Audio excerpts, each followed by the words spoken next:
فرمایا یہ صدقہ دینے سے بھی زیادہ بہتر بات ہے. خیر من صدقۃ یتبعها اذى، وہ صدقہ کہ جو اس کے ساتھ تکلیف لگی ہوئی ہے. واللہ غنی حلیم. آگے فرمایا اللہ تو غنی ہے. کیا مطلب؟ تم اگر دے رہے ہو کس پر احسان کر رہے ہو جی؟ اللہ کے واسطے دے رہے ہیں نا، تو اللہ کو دینا ہوا. اللہ کے واسطے دینے کا مطلب اللہ کو دینا ہے. تو اللہ محتاج ہے؟ جب اللہ محتاج نہیں ہے، بے شک ہم کہہ رہے ہیں کہ یہ صدقہ ہے، مگر دراصل وہ اللہ کی نسبت سے وہ ہدیہ ہے. تو کسی کو جب آپ ہدیہ دینے جاتے ہیں تو اس کا قبول کرنا احسان ہے، نہیں ہے کہ آپ کا ہدیہ دینا احسان ہے. یہی ہدیہ کی تعریف ہے. تو غریب کے حق میں وہ صدقہ ہے، مگر اللہ کے نام پر جب دے رہے ہو تو اللہ کے حق میں وہ ہدیہ ہے. بلکہ ہدیہ کیا؟ قرض کہا اس کو. تو سمجھ میں آیا؟ واقرض اللہ قرضا حسنا، اللہ کو قرضہ دو. تو اللہ سبحانہ و تعالیٰ تو تمہارا یہ اعزاز کر رہے ہیں کہ جو کچھ تم اللہ کے نام پر دو اس کو اللہ میاں قرضے کا نام دے رہے ہیں، اور تمہاری حالت یہ ہے کہ تم آپے سے باہر ہوئے جا رہے ہو. تو خوب سن لو، اللہ میں ابھی غنی ہے. دے دو جتنا دینا ہے، مگر اللہ کو کوئی ضرورت نہیں ہے، اللہ کوئی قدر نہیں کرتا ایسے پیسے. اس لیے تم اپنے آپے میں رہ کر کے لوگوں کے ساتھ معاملہ کرو، حسن سلوک کرو، اچھی بات کہو، میٹھے بول بولو. تو یہاں وقولوا للناس حسنا، لوگوں کے ساتھ اچھی بات کہنا. بعض علماء نے حسنن سے ایک اور مطلب نکالا، اور وہ یہ دین کی بات کہو لوگوں سے. سمجھ میں آیا؟ کیونکہ سب سے اچھی بات تو دین ہی کی بات. اس کا مطلب کیا ہوا کہ دنیا بھر میں بک بک تو کرتے پھر رہے ہیں، مگر کہیں کلمہ خیر کسی کو، اللہ کی بات پہنچانا، دین کی بات پہنچانا، لوگوں کو نصیحت کرنا، اس کی توفیق ہی نہیں ہوتی.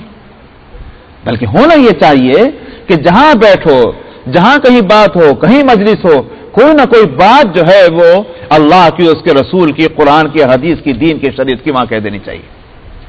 تو یہ سب سے اچھی بات ہے. اسی واسطے صحابہ رضی اللہ عنہ کا معاملہ یہی تھا کہ جہاں کہیں بیٹھتے مجلس کے اندر کوئی نہ کوئی بات، چاہے وہ آج کی زبان میں سوشل گیدرنگ ہو رہی ہو یا کوئی بزنس میٹنگ ہو، کچھ بھی ہو، لیکن وہاں کوئی مجلس ان کی ختم ہی نہیں ہوتی تھی جب تک اس کے اندر کوئی بات اللہ اور اس کے رسول کی اور دین کی نہ آ جائے، قرآن و حدیث کی نہ آ جائے. وہ اس بات کو عیب سمجھتے تھے کہ ہماری میٹنگ ختم اور اس میں کوئی بات اللہ کے رسول کی آئی نہیں. وقولوا للناس حسنا کے معنی یہی ہیں کہ تمہاری ملاقاتیں، تمہاری میٹنگیں، تمہاری مجلسیں، تمہارے تعلقات، اس میں جو ہے وہ دین ضرور رہنا چاہیے، تمہارے منہ پر کلمہ خیر آنا چاہیے. وقولوا للناس حسنا واقیموا الصلاۃ، اور نماز قائم کرو، وآتوا الزکاۃ، اور زکات دو. پھر کیا ہوا؟ یہ سارے حکم ان کو دیے گئے تھے اور وعدہ لیا گیا تھا پکا بنی اسرائیل سے. ثم تولیتم، پھر تم نے منہ موڑ لیا. معلوم ہوا شریعت پر عمل نہیں ہوا. الا قلیلا منکم، سوائے تھوڑے سے احکام کے تم میں سے چند باتوں پر عمل ہوا ہے. ایک معنی. دوسرے معنی بعض لوگوں نے بتلایا تم میں سے تھوڑے لوگ تھے جنہوں نے شریعت پر عمل کیا. دونوں معنی کی اس میں گنجائش ہے. قلیلاً پر زبر آنا، دو زبر آنا تنوین، یہ تو پہلے معنی بتلا رہے ہیں، اور منکم جو ہے یہ لفظ یہ دوسرے معنی کی طرف اشارہ کر رہا ہے. اس واسطے دونوں معنی مفسرین نے لیے ہیں. تم میں سے تھوڑے ہی آدمیوں نے شریعت پر عمل کیا، اور یہ معنی کہ تم میں سے جو ہے لوگوں نے تھوڑی ہی شریعت کے ایک حصے پر عمل کیا، دوسرے حصے پر عمل نہیں کیا. آگے جو بات آ رہی ہے وہ بھی اس بات کے لیے قرینہ بنتی ہے، کیونکہ آگے کھول کر کے ان کا جرم بتایا جا رہا. دیکھو تم کو تین باتوں کا معاہدہ تم سے کیا گیا تھا، لیکن تم نے ایک کو لے لیا جو تمہارے مطلب کا تھا، اور دو کو تم نے چھوڑ دیا جس میں تمہارا نقصان ہو رہا تھا.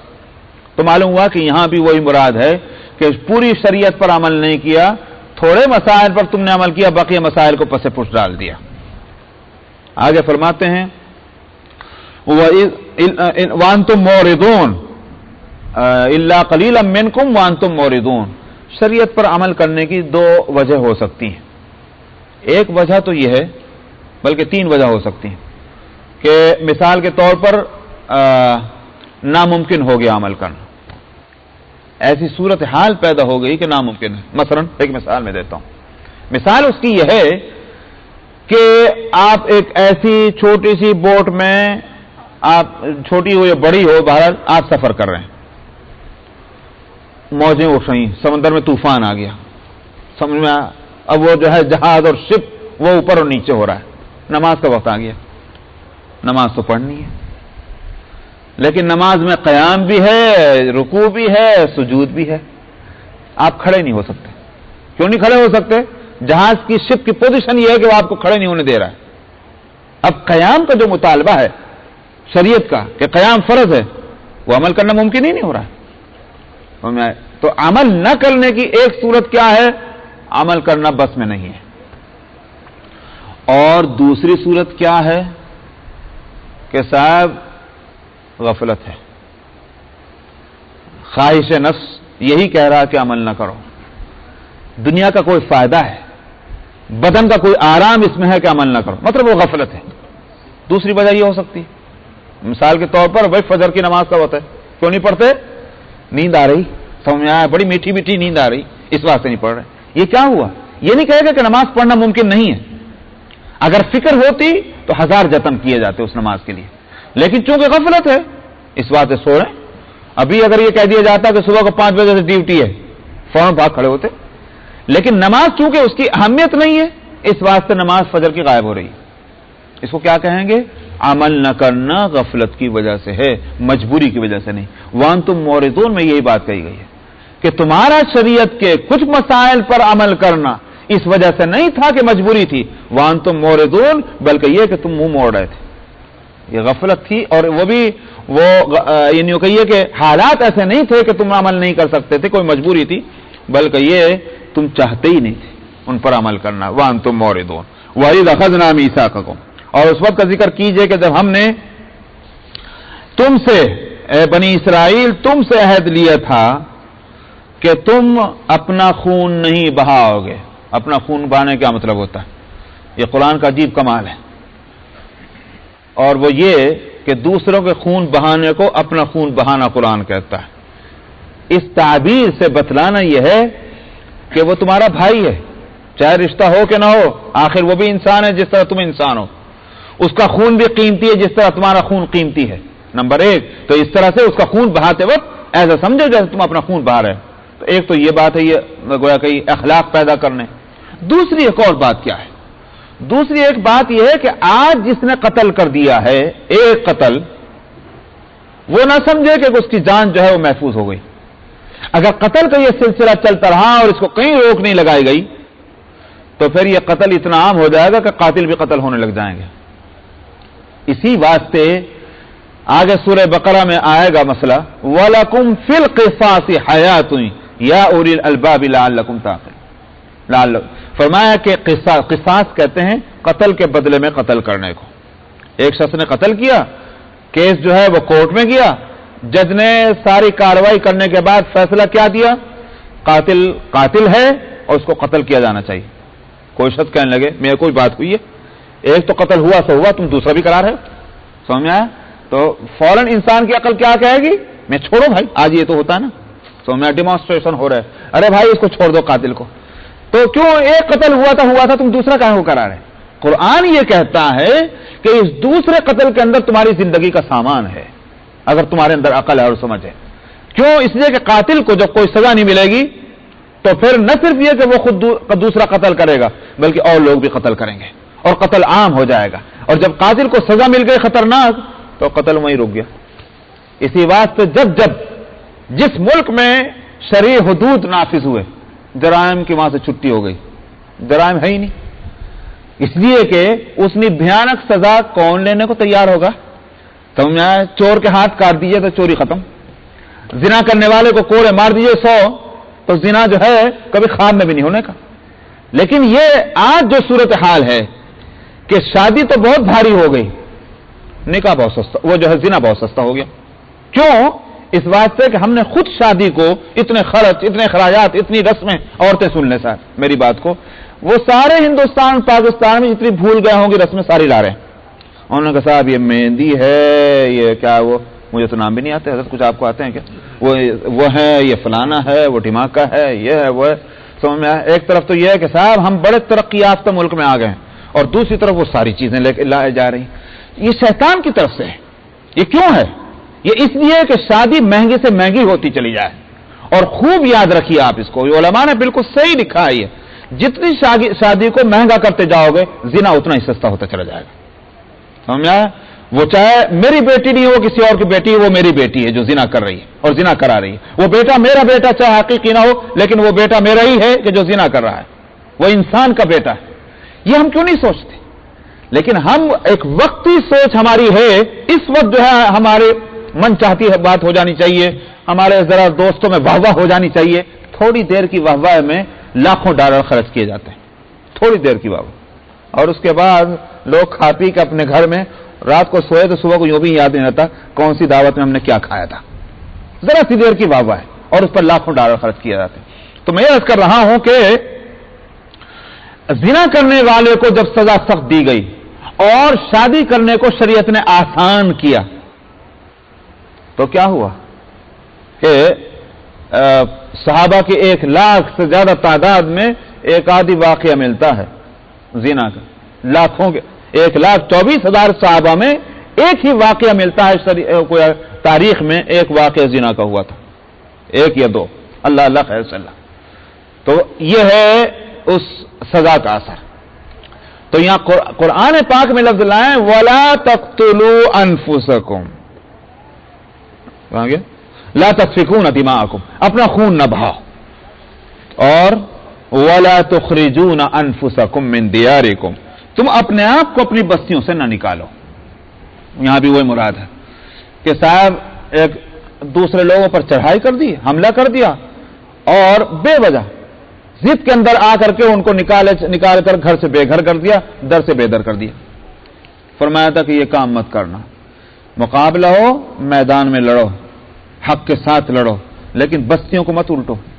سمجھ میں آیا؟ گھروں کو مت تباہ کرو. آج یہ تو ہو رہا، آج کیا ہو رہا؟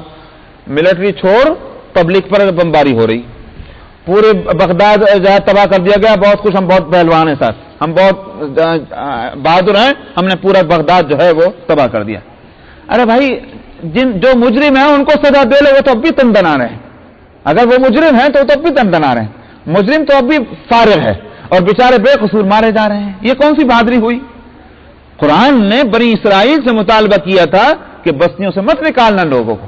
وَلَا تُخْرِجُونَ أَنفُسَكُمْ مِنْ دِيَارِكُمْ، فرمایا ثُمَّ أَقْرَرْتُمْ، تم نے اس کا اقرار بھی کر لیا تھا. ٹھیک ہے ہم اس پر عمل کریں گے. وَأَنْتُمْ تَشْهَدُونَ، یہ اقرار بھی کہیں خواب میں، خیال میں، غفلت میں، بے ہوشی میں نہیں ہوا تھا، بلکہ ہوش حواس کے ساتھ تم نے یہ سارا اقرار کیا تھا. ثُمَّ أَنْتُمْ هَؤُلَاءِ تَقْتُلُونَ أَنفُسَكُمْ، پھر تم ہی ہو وہ. یہ ترجمہ اسی طرح ہوگا، مجھے معلوم نہیں کہ یہ انگلش میں یہ بات پیدا کی گئی یا نہیں کی گئی، لیکن ترجمہ اس طرح، پھر تم ہی ہو وہ کہ تم اپنے آپ کو تم قتل کرنے لگے. بات کیا تھی؟ مدینہ منورہ کے اندر یہودیوں کے ویسے تو 3 قبیلے تھے، لیکن 2 قبیلے جو تھے بنو نذیر اور بنو قریظہ، یہ 2 قبیلے تھے یہودیوں کے. مدینہ کی جو دوسری آبادی تھی عرب کی، مشرکین کی، ان کے بھی 2 قبیلے تھے، ایک تھا اوس اور دوسرا تھا خزرج. تو ان دونوں قبیلوں نے ایک ایک عربوں کا ایک قبیلہ سمال رکھا تھا، بڑے استاد تھے. اور یہ تھا کہ اسپیکٹ جو کیا تھا مثلا بنو نذیر نے تو کیا ہوا تھا اوس سے، اور بنو قریظہ نے کر رکھا تھا خزرج سے. معاہدہ جو تھا اس کی 2 فائدے یہودیوں کو حاصل تھے. ایک تو یہ تھا کہ اس معاہدے کی وجہ سے ان کی جان سلامت، سمجھ میں آیا؟ ان کا بال بھی کبھی نہیں ہوتا تھا. کن کا؟ یہودیوں کا. اور دوسری بات کیا تھی کہ جب کوئی پریشانی ہو سود پر جو ہے قرضہ دے دیا کرتے تھے، اپنا سودی کاروبار چلا کرتا تھا. یہ 2 فائدے تھے. تو دونوں قبیلوں نے یہودیوں کے عربوں کے 2 قبیلے سے ایک معاہدہ کیا تھا، اور معاہدہ وہی تھا جس کو قرآن شریف یہاں ذکر کر رہا ہے کہ معاہدہ یہ تھا کہ صاحب تمہارے اوپر کوئی مصیبت آئے گی ہم ساتھ دیں گے، ہمارے اوپر مصیبت آئے گی تم ساتھ دو گے. یہ ایک معاہدہ تھا. تو صاحب ہوتا کیا تھا؟ اوس اور خزرج میں لڑائی ہوتی تھی. سمجھا؟ اوس اور خزرج جو عربوں کے 2 قبیلے تھے اس میں لڑائی جب ہوتی تھی تو معاہدے کی روح سے یہودی دونوں قبیلے اپنے جو حلیف قبیلے تھے ان کو ساتھ دینے کے لیے آتے تھے، اور ساتھ دینا ضروری تھا. تو صاحب اب ساتھ دینے میں کیا ہوتا تھا کہ دوسروں پر جب حملہ کرتے تھے تو اپنے یہودی بھائیوں کو بھی بستیوں سے نکال کے باہر لے جاتے تھے. کون؟ وہ یہودی دوسرے قبیلے کے. تو ان پر حملہ ہو رہا، ان کو بھی نکالا جا رہا مدینے سے باہر. اور قتل بھی کیا جا رہا ہے، حالانکہ یہ جنگ صرف اس لیے تھی کہ وہ ہمارا فریق جو ہے ہمیں اس کا ساتھ دینا، حق نہ کچھ نہیں، حق نہ کچھ نہیں، بلکہ چونکہ ہمارا معاہدہ یہ ہے کہ ہم اس کا ساتھ دیں گے اس لیے ساتھ دے رہے ہیں۔ تو یہودی کو مار رہے تھے، تو یہاں تک تو یہ تھا۔ لیکن تیسرا حکم کیا تھا؟ تیسرا حکم یہ تھا کہ قیدیوں کو پیسہ دے کر چھڑا کے لانا۔ تو جب قیدی ہو جاتے تھے تو پیسے لے کر پہنچ جاتے تھے کہ صاحب ہمارے قیدی چھوڑ دو، کہتے تھے کیوں؟ اس لیے کہ تورات میں ایسے ہی لکھا ہوا ہے، اللہ نے کہا ہے کہ پیسے خرچ کر کے قیدی چھڑا لو، لو ہمارے قیدی لاؤ۔ یہ تھی وہ بات جس کو قرآن یہاں پکڑ رہا ہے اور کہتے ہیں، فرماتے ہیں کہ ثم انتم ہؤلاء تقتلون انفسکم، پھر تم ہی وہ ہو کہ جو اپنے آپ کو قتل کرتے اور اپنے میں سے ایک فریق کو ان کی بستیوں سے نکالتے، تظاہرون علیہم بالاسم والعدوان، یہ سارا زور تمہارا کیوں تھا؟ گناہ اور سرکشی کی وجہ سے۔ سمجھا؟ کوئی حق نہ حق کی لڑائی نہیں تھی، یہ سارا ظلم کے جھگڑے تھے۔ وَإِن يَأْتُوكُمْ أُسَارَىٰ تُفَادُوهُمْ، اور جب تمہارے پاس قیدی آ جاتے تھے تو تم پیسے لے کر چھوڑنا چاہتے تھے، لاؤ پیسہ ہم قیدی تمہارے چھوڑیں گے، تو وَهُوَ مُحَرَّمٌ عَلَيْكُمْ إِخْرَاجُهُمْ، حالانکہ ان کا بستیوں سے نکالنا بھی تو حرام تھا۔ تو تم نے کیا کیا کہ جہاں تمہارا فائدہ نظر آیا اس کو تو تم نے تورات کے ریفرنس سے اور شریعت کے ریفرنس سے وہ حکم تو نافذ کر دیا، اور جہاں تمہارا فائدہ نہیں ہوتا تھا وہاں تم تورات کے حکم کو بھول جاتے تھے۔ اس لیے آگے فرمایا افتؤمنون ببعض الکتاب وتکفرون ببعض۔ انشاءاللہ اس کو آئندہ ہفتے بتلاؤں گا۔